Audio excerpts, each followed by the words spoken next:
So, Sonic the Hedgehog was obviously quite the game changer when it was released in 1991, and it helped to course correct the Sega Genesis in North America and Europe. With Sonic turning heads and pushing units, it only made sense that Sega's Sonic team would build on the foundations of their first title and make a sequel. Sega actually developed two Sonic the Hedgehog 2s, one in Japan that would eventually become Sonic CD, which we're looking at next, and the other developed in the US for the Genesis by Sega Technical Institute. The latter was released in November of 1992 to significant critical and commercial success. If Sonic 1 hadn't sold people on a Genesis, then it was Sonic 2 that really pushed the system into the mainstream. Since its release, Sonic 2 has become one of the two classicest favorite installments in the Sonic series. Hell, one of my favorite YouTubers, The Great Clement, has labeled Sonic 2 his favorite game of all time. Some Call Me Johnny has called Sonic 2 his second favorite behind 3 and Knuckles. Clearly, a lot of Sonic fans out there must really get a kick out of this title. So, what do I think of Sonic the Hedgehog 2? And how does the iOS Android remake stack up with the Genesis original? Without further ado, this is Sonic the Hedgehog 2 for Sega Genesis. The plot is more or less the same as last time around. Dr. Ivo Eggman Robotnik has invaded peaceful West Island and kidnapped all of its animal inhabitants, using them as fuel sources to power his mechanical badniks. Robotnik is searching for the 7 Chaos Emeralds, so that he can power his ultimate creation, the Death Egg.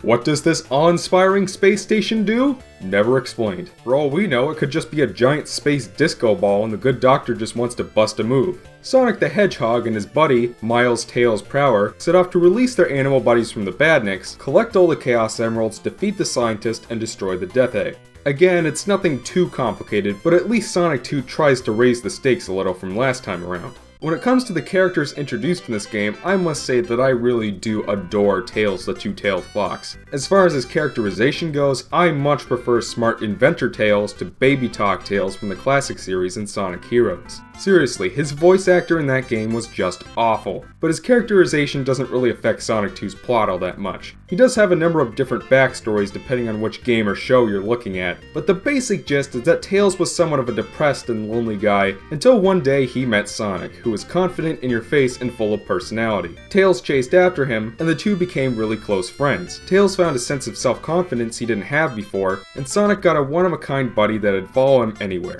It's quite the touching backstory, but Tails doesn't just exist for the purpose of putting a cute baby fox on the cover of the game. By the way, I must say that I think the Japanese artwork for these games is a lot better, much like with Streets of Rage. Frankly, I think the American artwork for Sonic 2 is kind of fugly, especially Robotnik's hyper-realistic giant face. But I seriously digress. Tails is actually a fully playable character. He doesn't really have any unique abilities, he's basically a yellow Sonic. And if you're playing as Sonic and Tails, a buddy can join in and play as Tails, who gains the power of immortality to wreak havoc upon his enemies. It's something, I guess. Like the previous remake, you can also play as Knuckles the Echidna, who's unlocked right from the get-go. Them aesthetics are just as good, if not better, than Sonic 1's. The graphics and art direction are just as cartoony and colorful as last time around. But I do see an overall improvement in the sprite work and in the shading technique. And as for the soundtrack, in my opinion, it's even better than the first games. The overall instrument quality has increased. There's a lot less Genesis twang to the music than before. And there's also an interesting amount of genre variety.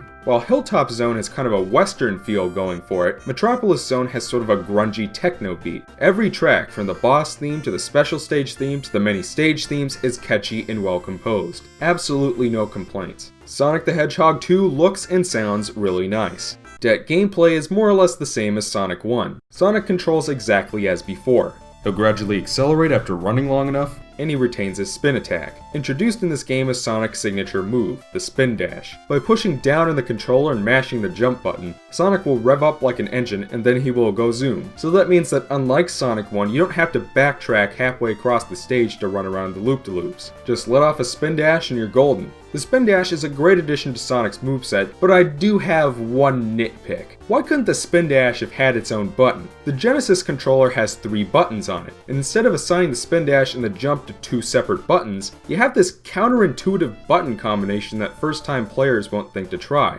And on top of that, you have to come to a complete stop to be able to use it at all. It can be kind of a pace breaker, honestly. You're struggling to get up a hill or something, and you just want to tap a button and get a burst of speed. But instead you have to slowly bring Sonic to a stop, press down, mash the button, and then finally activate the spin dash. I prefer the way the spin dash was handled in Sonic Adventure 1 and 2, Sonic Lost World, and Sonic Generations, precisely because you can activate it with the push of a button while running. Regardless, it's something I'm willing to get over for the sake of enjoying this game. Not a huge deal, just not the design choice I would have made. Ironically, in the case of the mobile remake, I think the single button control scheme actually helps the experience more than it hinders it. The problem with touch controls in mobile action games is that without having the feel of a physical button under your finger, juggling your thumb between 2 or 3 buttons feels awkward and unnatural. So for everything to use a single button in the mobile version of Sonic 2 feels more comfortable than it would otherwise. It still annoys me that I can't spin dash on the fly, but if it improves the overall comfort of the touch control scheme, then I'm all for it.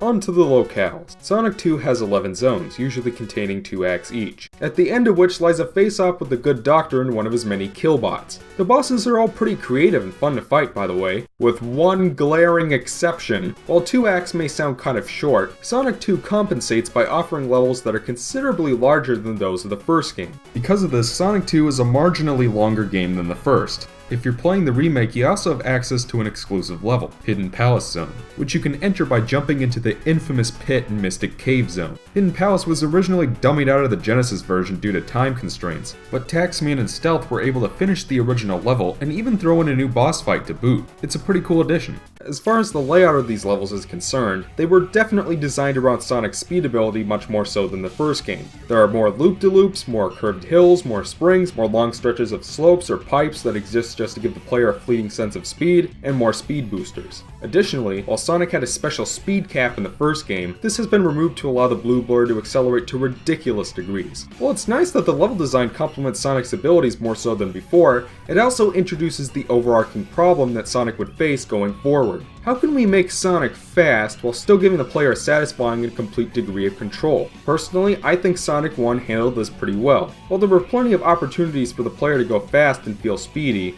the speed cap in the level design prevented Sonic from going so fast that he'd run into enemies or stage hazards, most of the time. Sonic 2, in my opinion, doesn't handle this balance of control and speed as well as its predecessor. The spin dash, while great for getting yourself up to speed from a standstill, often sends you careening into spikes or enemies. This is exacerbated by the camera system. In most classic platforming games, like Super Mario or Donkey Kong Country, the camera tilts forward a little bit when you run, helping you to see what's ahead. But classic Sonic feels the need to keep Sonic in the dead center of the screen at all times. This leads Sonic to crash into enemies and stage hazards more often than you'd like. And though the ring system alleviates this problem by giving you virtually unlimited hits, it is admittedly somewhat annoying that the visibility couldn't be better. While this was kind of a problem in Sonic 1, the game's speed cap and level design restricted Sonic's movement enough so you could see where you were going. It's for this basic reason that I enjoy the best of 3D Sonic over the best of 2D Sonic. In a 3D game, I can always see where I'm going, and even in 2D sections, the camera will zoom out so you can see what you're doing.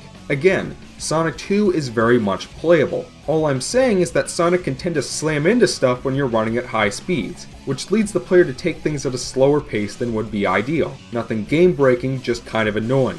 The remake alleviates this problem by a substantial margin. Like the Sonic 1 remake, it renders in 1080p at 60 FPS with a non-stretch widescreen aspect ratio. In addition to improving the overall aesthetic quality of an already great-looking game, the 16:9 image greatly improves the player's visibility, allowing you to better avoid enemies and stage hazards that would have been harder to avoid in the original. Another thing worth mentioning about the levels is, again, the more non-linear design. I saved this topic of discussion for the Sonic 2 review partially because the Sonic 1 review was getting too long, but also because Sonic 2 was where the series really started to emphasize non-linear level design and branching pathways. A lot of Sonic fans act as though this is inherently a good thing, something that makes 2D Sonic a better experience than the 3D titles, or something like Mario.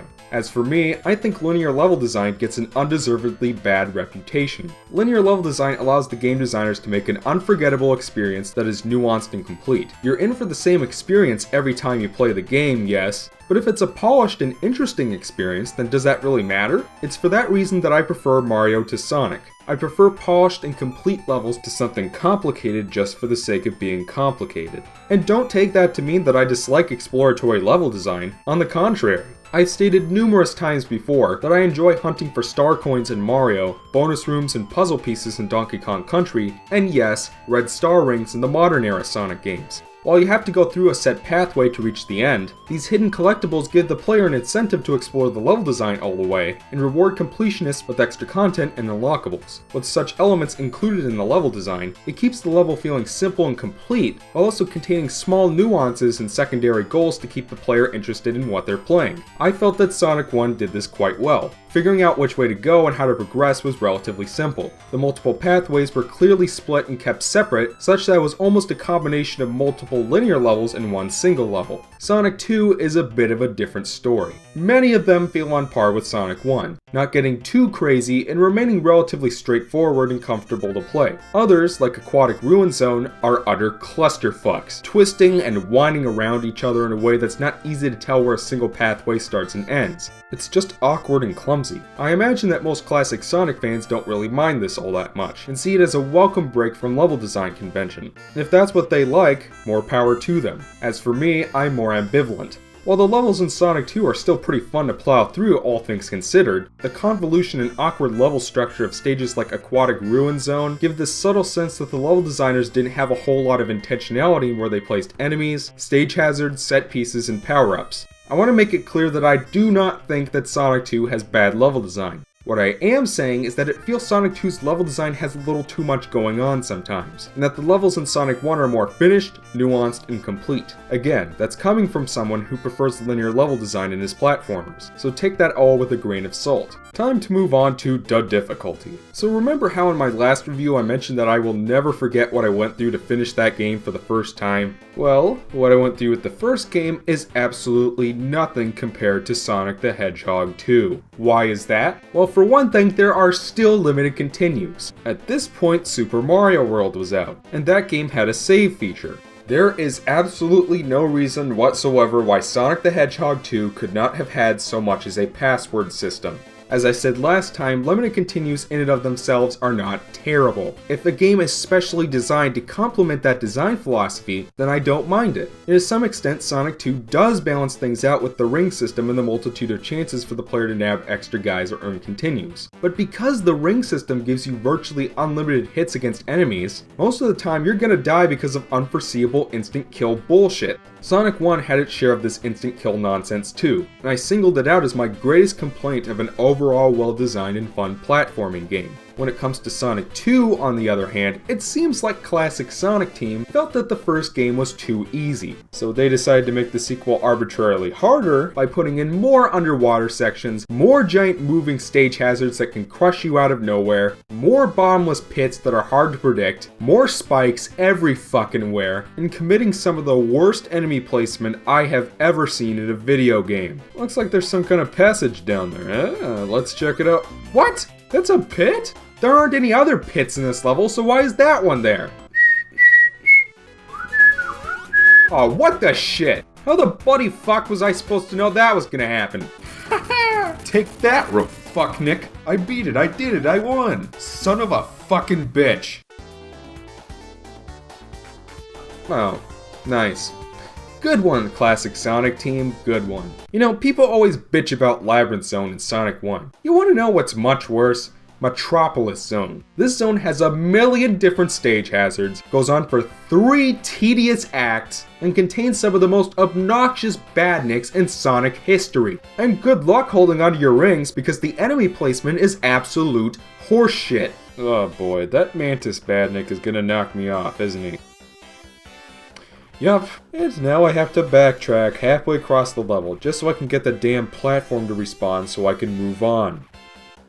How the bloody hell am I supposed to get past that? You can't land on the platform without him hitting you! The Sonic Team of the classic era seems to understand difficulty as the art of surprising the player with bullshit they couldn't possibly predict, and then punishing players for not knowing any better by forcing them to start over from the beginning of the game if they die an arbitrary number of times. To be perfectly frank, that's not my idea of a fun challenge. After you've played through the game enough times, like all the 25 to 35-year-old classicists who have been playing this game for the past 22 years, you've memorized where all the instant kill hazards are, so you know how to properly avoid them by taking specific routes around them. But if you're a newcomer to Classic Sonic who's playing it 20-some years after its original release date, like I was, then beating Sonic 2 for the first time is hell. This would be more acceptable if the game was short, but it's pretty frickin' long. Something like Contra can be beaten in about half an hour, and for that reason the limited continues are a lot more acceptable there. Now, so many people got bent out of shape about 2013's Sonic Lost World, citing levels like Lava Mountain Zone Act 2 as examples of horrible difficulty balancing, and unwelcome additions of trial and error gameplay, which they say doesn't belong in a Sonic game.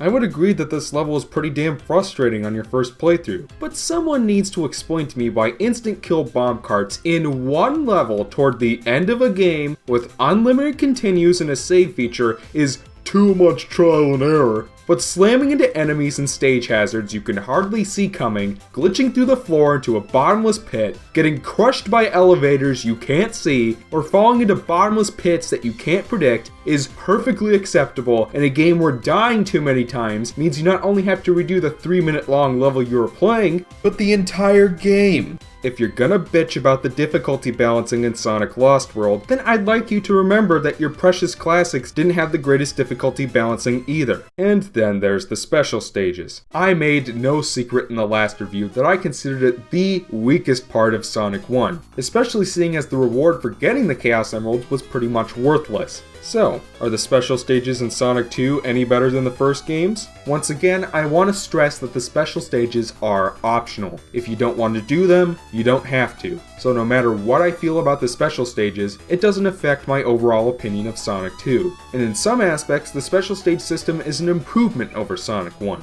Unlike before, where there were only 10 chances to enter a special stage to get 6 total emeralds, Sonic 2 allows you to enter the special stages simply by activating a checkpoint and jumping into the sparkly ring that appears over the post. Seeing as there are about 3 checkpoints per stage and approximately 20-some levels in the whole game, the sequel is certainly more generous than Sonic 1 when it comes to chances. But by replacing the special rings with the checkpoints, Sonic 2 introduces a whole new slew of problems to the special stage system that I think makes it even worse. First of all, finding the checkpoints is a goddamn task to itself, considering the overly complicated level design. You'd think they'd be found at regular intervals in a given pathway, but their placement feels completely erratic. You can either wanker around like a jackass trying to find them, or you can cheat and look them up online. There may have been only 10 special rings in Sonic 1, but at least finding them wasn't an issue. On top of finding the checkpoints, you've got to collect 50 rings in order to open the special stage at all. So that means that even if you somehow manage to stumble across a checkpoint, you're probably not going to have enough rings to be able to get in, because an enemy more likely than not flew on screen out of nowhere 5 seconds ago, and now you have to spend 2 more minutes trying to find 50 more rings, and praying to Hylia all the while that you can somehow manage to find your way back to the checkpoint without losing them all over again. Can you see why the visibility problem I mentioned earlier could be kind of problematic? Because enemies fly on screen or burst out of walls with little warning, it's hard to predict when something's gonna rob you of your chances of getting into a special stage. Because you're being especially careful not to get hit by shit, Sonic 2 goes from being a relatively fast-paced and fun game to an incredibly slow-paced one where there's an exceptionally small margin for error. If you don't quite know what you're doing, a single act can take upwards of 15 minutes. And even if you do somehow manage to get 50 rings and find your way to a checkpoint, whatever you do, don't walk off screen. If the checkpoint gets even a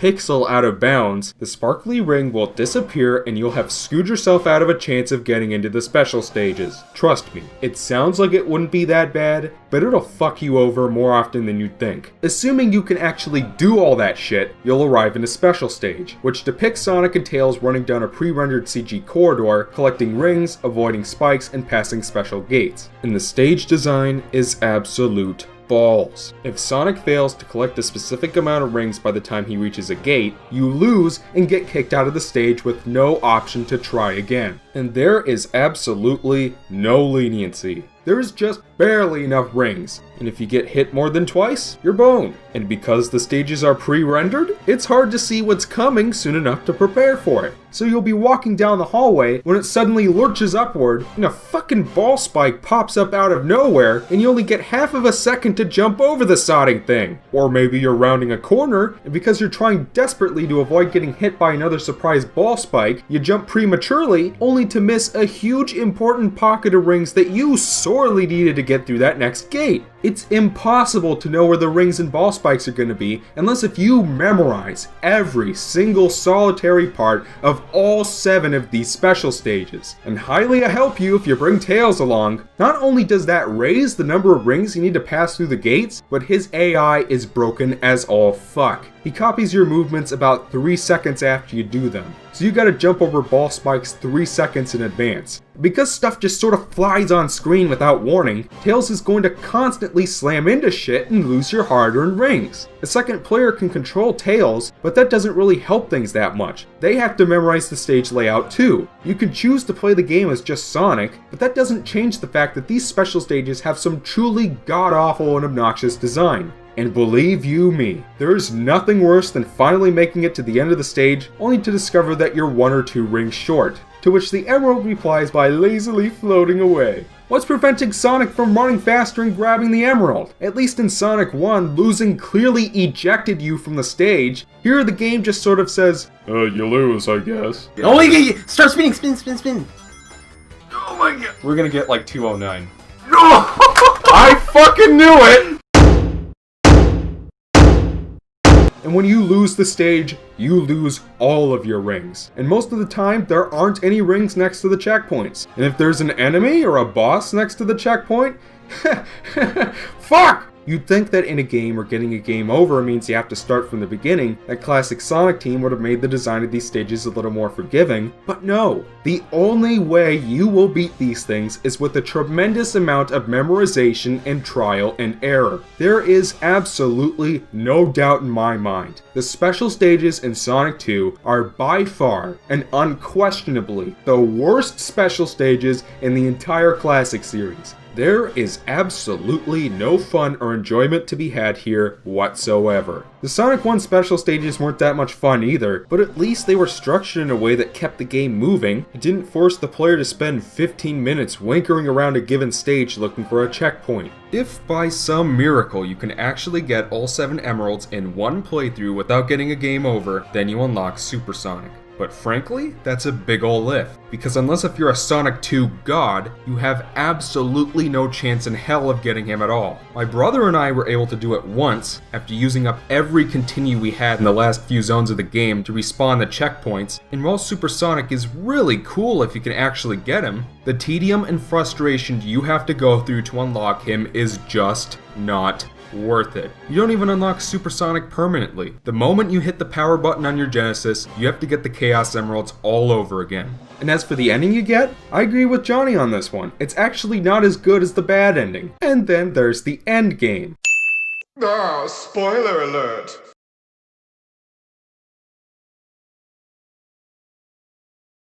So, by some miracle, the first-time player makes it through the 2-hour-long hike to the final zones of the game. Sonic follows the Doctor onto his airship, Wing Fortress Zone. The first time I got to this level, I had just beat Metropolis Zone by the skin of my teeth, 1 life left. I dodged all the spinning fan blades, I made it over the bottomless pits, it was the farthest I had ever gotten. And then, this happened.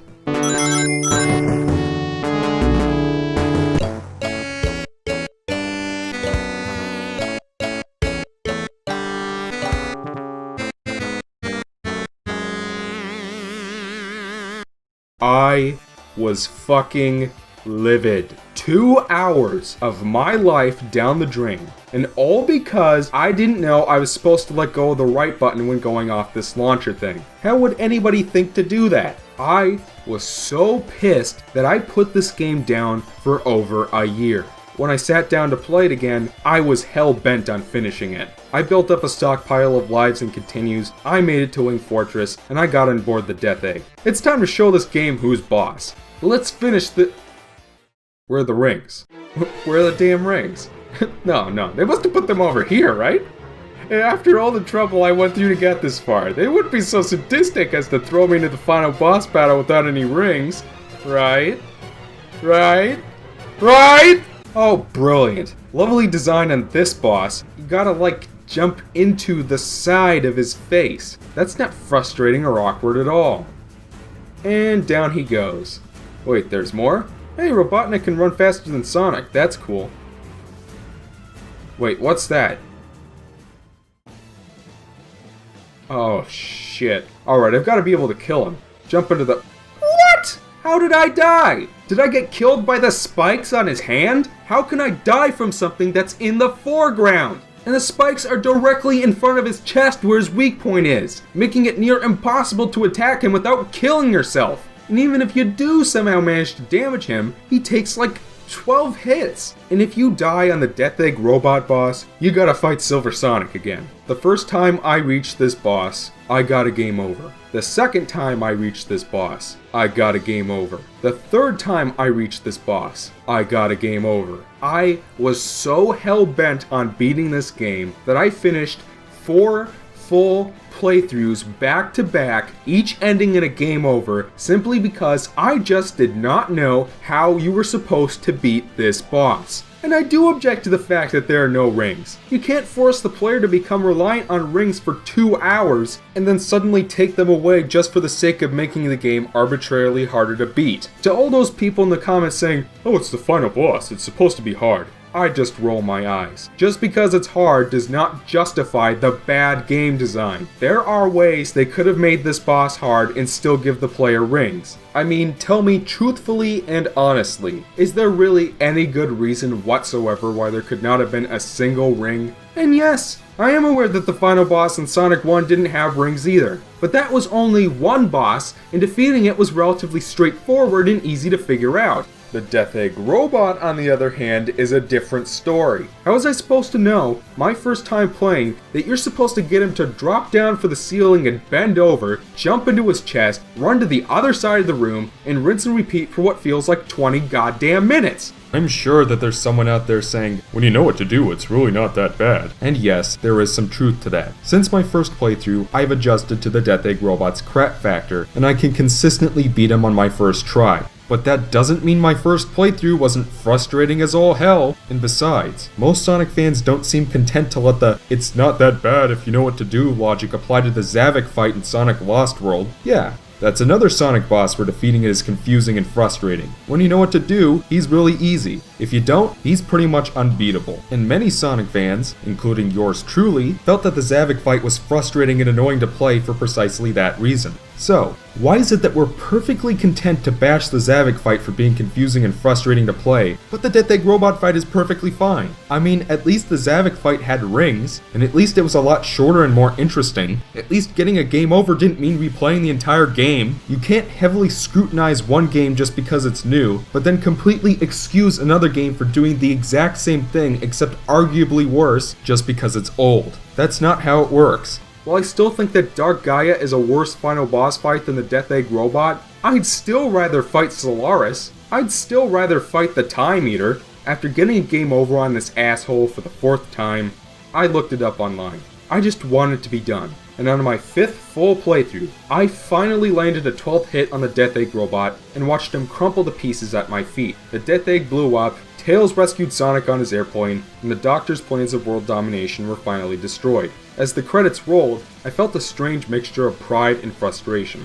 It was a hollow victory, but I could now say that I had beaten Sonic 2. Obviously, I don't have an especially high opinion of Sonic 2's difficulty balancing, special stage system, or the final bosses, and that's what really sells the Android iOS remake as the better version for me. Like the Sonic 1 remake, the mobile version of Sonic 2 includes 4 save files that autosave by act with all your emeralds, meaning that getting a game over because of an unforeseeable crush death or the horseshit final boss doesn't mean having to redo the entire game. And if you're not picky like me, and you felt the original was fine the way it was, there's also a no save mode that's just like the original. The special stages still suffer from poor stage design, but because they're rendered in full 3D in real time at 60 FPS, the visibility is much improved. and you're given more time to react to ball spikes and whatnot. And like the previous remake, you're given a stage select upon beating the game, giving you the ability to revisit Emerald Hill over and over until you get all 7 emeralds. And once you've unlocked Supersonic for that file, he's there until you erase it. While these additions may seem trivial and unneeded to those who love the original,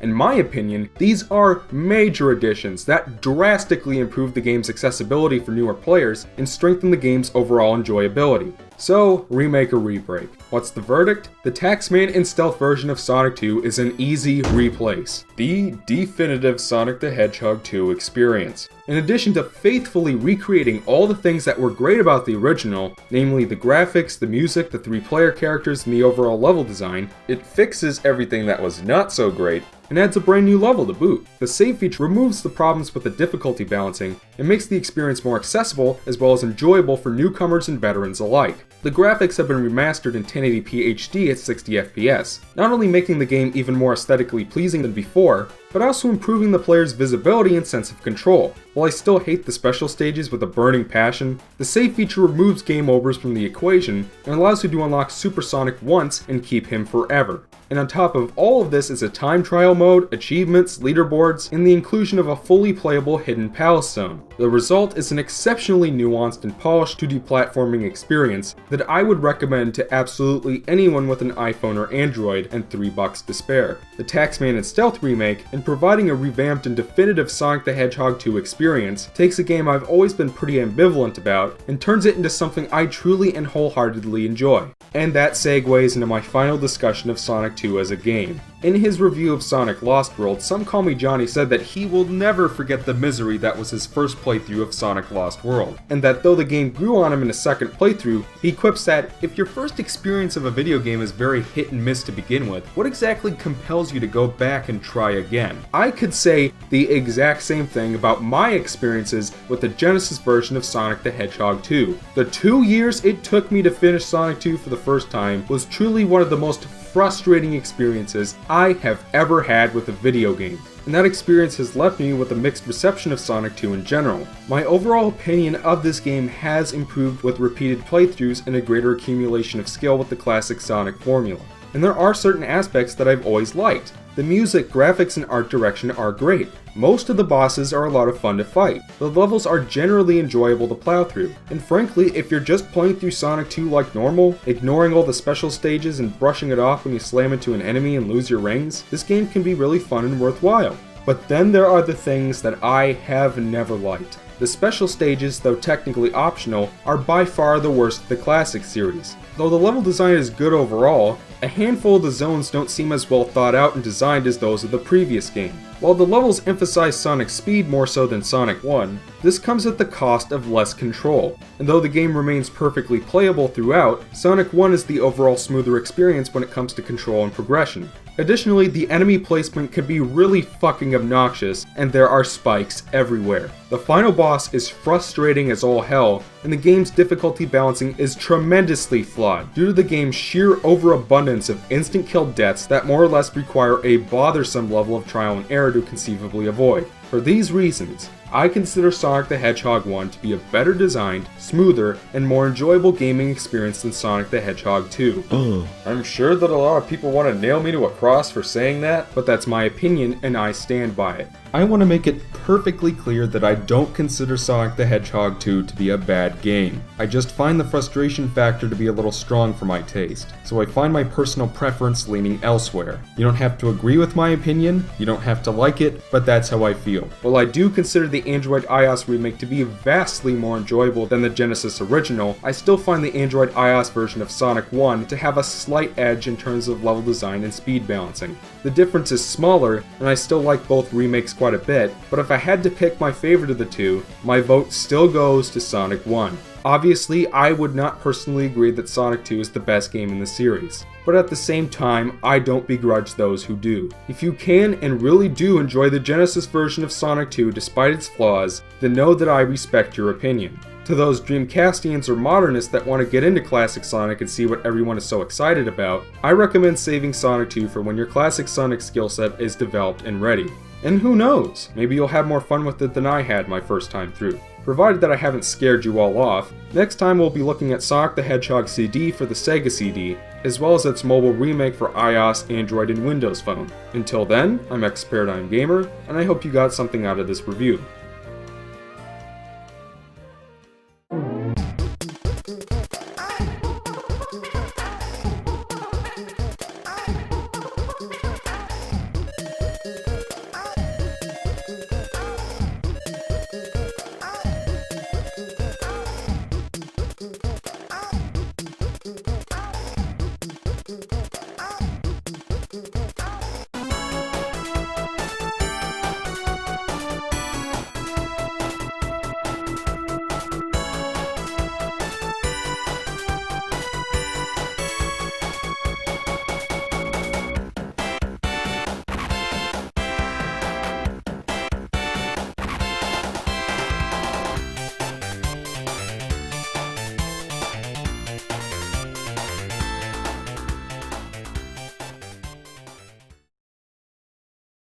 King is